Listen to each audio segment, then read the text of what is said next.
Good morning friend, Indian GST के YouTube channel पे आप सभी का स्वागत है।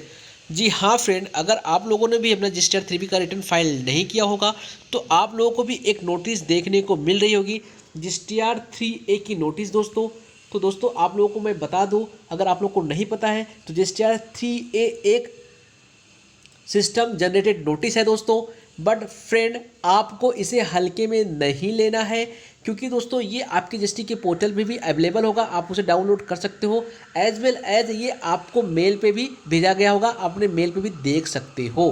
बट अभी आपको हो जाना है फ्रेंड यहाँ पे सतर्क, क्योंकि फ्रेंड जीएसटी के पोर्टल पे अभी रिसेंटली में एक फंक्शनलिटी अपडेट की गई है। वहाँ पे बताया गया है सेक्शन 46 के अकॉर्डिंग जो रजिस्टर 3 की नोटिस सबको जो इशू की जा रही है, जो नॉन फाइलर्स हैं अपना रजिस्टर 3 फाइल नहीं किए हैं, अगर वह 15 डेज के अंदर अपना रिटर्न फाइल नहीं करते हैं या कोई रिप्लाई नहीं देते हैं तो इस केस में ये नोटिस उनके ऑफिसर के डैशबोर्ड पे अवेलेबल करा दिया जाएगा और उनका ऑफिसर उनका असेसमेंट कर सकता है सेक्शन 62 में। तो फ्रेंड अब यहाँ पे आप लोगों को हो जाना है सतर्क। ये मैं नहीं बोल रहा, ये यहाँ पे लिखा हुआ है, चलिए मैं आपको रीड करके बताता हूँ।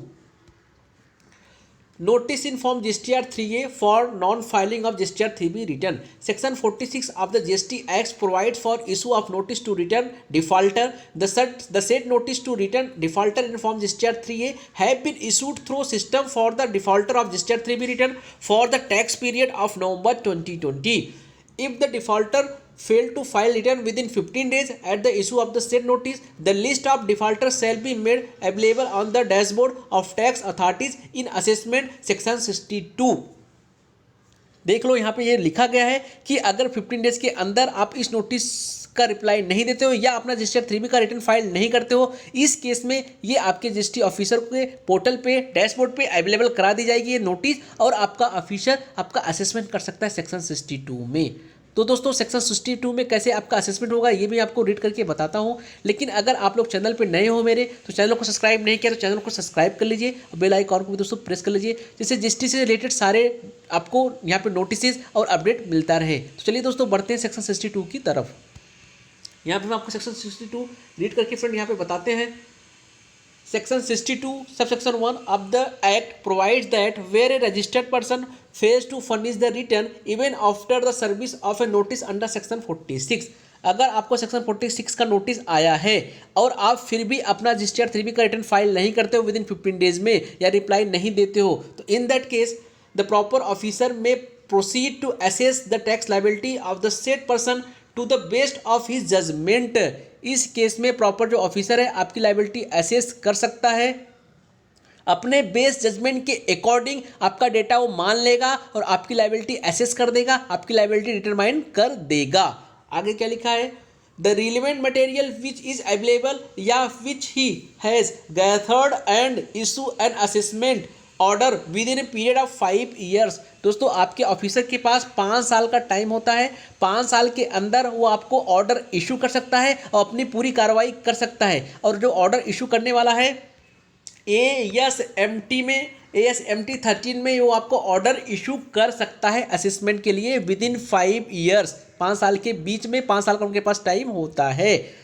फ्रेंड अब आप बोलोगे सर आप एक बात बताइए कि जो हमारी लायबिलिटी एसेस करेगा ऑफिसर किस बेस पे करने वाला है, तो फ्रेंड मैं आपको बता दूं वो आपका होगा 2A और आपका होगा ई-वे बिल। इन दोनों के बेस पे वो आपकी लायबिलिटी को एसेस कर सकता है, क्योंकि उनके पास ये सारा पावर होता है। वो आपका 2A भी देख सकते हैं और ई-वे बिल भी आपने जो जनरेट किया होगा वो भी देख सकते हैं। अगर आपने नहीं किया होगा तो सामने वाली सप्लायर है, टैक्स पेयर है, उसके अकॉर्डिंग वहाँ वो आपका ई-वे बिल देख सकते हैं। तो फ्रेंड यहाँ पे क्या करने वाले हो लोग, आपका 2A या ई-वे बिल से डेटा निकालेंगे, फिर आपके बिजनेस नेचर को आइडेंटिफाई करेंगे, आप कौन से बिजनेस नेचर में फॉल करते हो, देन आप कौन से प्रोडक्ट में फॉल कर सकते हो, इसका रेट क्या है, इसका मार्जिन क्या होता है, उसके अकॉर्डिंग वो मार्जिन रख के आपकी लायबिलिटी एसेस करके आपको ऑर्डर भेज देंगे ASMT 13 में।